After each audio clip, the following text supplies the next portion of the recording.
Hello everyone, welcome back to another video. This one's going to be another custom MOC contest entry. So I've entered RoboticBrickStudios 100 sub MOC contest, and I decided to enter this. This is the Bat Pod motorcycle from The Dark Knight, and it's really cool. Now, something that you gotta realize, this is not technically my own design. I went off a tutorial on YouTube by a Lego YouTuber called Rye Guy Productions. He did a video tutorial on his version of the Bat Pod, and I kind of used inspiration from there. Like I built, at first I used a tutorial, and then I just made it my own after I built it. But the basic frame is very heavily inspired by his design, but the rest of it is totally my own design. And you can check out the video if you want. I'll kind of link it in the description and in the comments as well, or one of those two. It'll be in one of them. But this is for Robotic Brick Studios contest, and I'm gonna do a couple more videos on the Bat Pod because I'm not just gonna do one video, obviously. But this is my latest creation, and it is Batman inspired. And obviously this is from the Dark Knight movie, featured in 2008. And I'll kind of give you a 360 here. This is what it looks like. It's obviously a motorcycle, but it's very, very different. It's like a military version. It's very cool.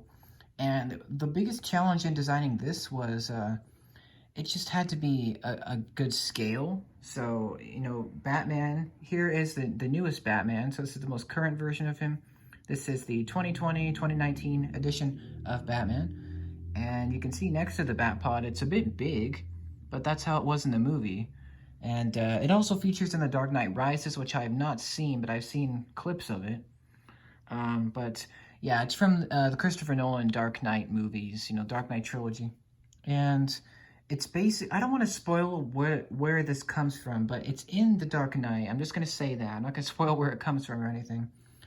But before we take a look at the Bat Pod in depth, I'm just going to kind of give you a sense of scale. So here is the Batmobile. This is 76119, Pursuit of the Joker. You can see the Bat Pod is very long because it's obviously a motorcycle. But you can see here the Batmobile is very long. It kind of just dwarfs the whole thing, but that's because the Batmobile is an actual car, so it makes sense. Just wanted to compare that. And I'd like to compare the closest vehicle that I have to the Bat Pod, which is the Bat Cycle. Now this is the Bat Cycle Battle, 76118. So you got two of them here. They're both separated, obviously. So you can see they're almost, you know, they're pretty good length. I'd say the Bat Cycle's a bit shorter in length, but that's just because it's a smaller design. And when I combine the Bat Cycle, you can see it's a pretty good size. Obviously, the Bat Cycle sits two, and the Bat Pod sits just Batman. But I just wanted to compare those for you. But yeah, the Bat Pod, it was very difficult to make this because it's asymmetrical, which means it's not the same on both sides, and it's obviously very different to the Bat Cycle, which is obviously a classic version. But the Bat Pod is essentially just the Dark Knight universe's version of the Bat Cycle, which is appropriate. But I'd say the most difficult thing in designing this was getting the right amount of detail and getting the kind of the wheel sections to hook up. And the biggest challenge for me was actually designing the weapons, because Rye Guy Productions, his version, was very asymmetrical. It was basically this side, and there's no other side. It's just this connector here, and it was flipped, so it was this side, and it just had this section here. But I tried a bunch of different ways, and the only way that I could put the weapons on was if there was two connectors connecting to the wheel. So I had to kind of break apart the movie design and kind of cheat a little bit by putting the weapons here, but I think it works really well. And the first of the features, I guess, is that these weapons can actually just come off really easily. They're attached by half an axle each, and now you can see there's no weapons. But that's kind of the first feature. Obviously, the next feature is that it can seat Batman. Let me put the weapons back on really quickly here. But you can see Batman here, and in the movie The Dark Knight, he has to lay down to drive this because it's a very interesting design. And the way you want to put Batman in here, I'll put him in here in a minute, but I just wanted to show you the controls, so I'll kind of give you 360 here.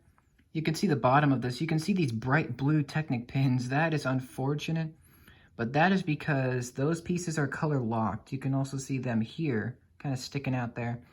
LEGO has not changed these pieces since they introduced them. They're Technic parts, and they have not changed the color, so those are blue, and they're color locked, so there's nothing I can do about that. But there also is, I'm going to show this in a couple other videos, but not this one, but I do have a stand for the Batpod to sit on when it's not being used, and that goes in the Batcave, which also goes next to the Batmobile. I'm not going to show that in this video. I just wanted to clarify that that is something that I built. But it's very interesting. The wheels, something very interesting you might be able to notice. If I take the weapon off here, you can see the wheel on the front is actually it's kind of off of the piece a little bit. You can see here. That is because if I didn't do that, the wheel would rub against the weapon holder and then it wouldn't roll. So I kind of had to cheat a little bit. You can see it's off the wheel piece just a little bit. But these wheels are massive, and they're supposed to be because in the movie, the wheels are pretty big. But that's just how it is. And here's the controls. You can see it's very smooth. This is where Batman would sit because he has to lie down on his belly to drive this. But you can see this is the control panel. This is the main controls to drive the vehicle. And you can see these two little sticks. This is where Batman's hands would go. And these are accurate to the movie. These are hand guards, or kind of arm guards that guard his hands and his arms. And here you can see this is the interesting piece. This is a printed piece, 1x2. And it's usually used in like music, kind of to represent music in like mixtapes and things like that. But here it's being used as controls for the Batpod, which actually looks really good. You can see two little plus control panels there. And it kind of looks like a motorcycle almost. But that's what I use as the controls. And this whole panel it's attached by a rod. You can see the rod here in a kind of an older gray color. And it's being supported by these light gray droid arms. And the whole thing is resting on this little bar piece. So the 1x2 with bar. And basically just comes down like that, and it just stays. It doesn't go down. So it doesn't interfere with the wheels. But, yeah, let's put Batman inside. You kind of have to lower him, make him, lower down. And you got to put his hands on the control. It's going to be kind of a bit hard to put him in there. But he's got to lay down like so. And his cape, of course, will go down.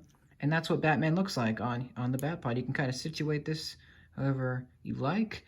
But it gives him enough room. And, of course, he looks very good on there. And yeah, that's another feature. Technically, this is a feature. You can dock this into my custom Batcave. That's kind of the feature.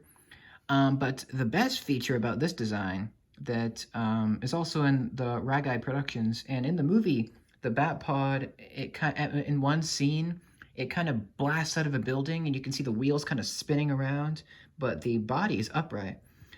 Of course, I made that possible. So if you lift this up a little bit, this control panel, the wheels can actually spin. So in the scene, the wheels will spin and Batman will be upright. That works with this. Now, it's going to be kind of hard to show you, but I'll just show you here. This whole section can just lift and rotate. Well, I've kind of got to move this out of the way a little bit. But there you go. You can see it's moving and spinning, so the whole thing can rotate with the weapons on there. And that's the first thing. And then the back section obviously can do the same thing, where it can rotate and spin around. But those are the features. It's not a lot of features, but that's all right. I think it's fine. And this is one of my best creations, I think, because it's super accurate to the movie. And it's not 100%, obviously.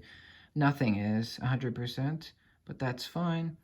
I just love this. I've wanted to build the Batpod ever since I saw The Dark Knight, like when I first saw it. But it's taken me a long time to build up the courage to kind of build the model because it is a very difficult build to make, especially in Lego, but I think it turned out wonderful, especially with these tires. The weapons look nice, Batman looks nice on there, and the main pod, I guess the section that gives the Bat Pod its name, the main pod, is very simple, but it really works, especially when Batman's on there. And the panel looks nice at the front, and of course the wheels can spin, and that's pretty much it. There's no shooting features, unfortunately. I wasn't able to incorporate those, but would just look too bulky. But that's the Bat Pod. I hope you guys enjoyed this video. I made it shorter just because it's a contest entry video, so I'm gonna do more videos on this, trust me. But that is the Bat Pod, my entry for Robotic Brick Studios 100 sub contest. And let me know if you guys are entering and what you guys are making. I just decided to make the Bat Pod and enter it. But yeah, that's the video. Hope you guys enjoyed it. Hope you have a fantastic rest of your day. And I'll see you guys later. Thanks so much for joining me. Have a wonderful rest of your day. Take care, stay healthy, and we'll see you in the next video. Bye-bye.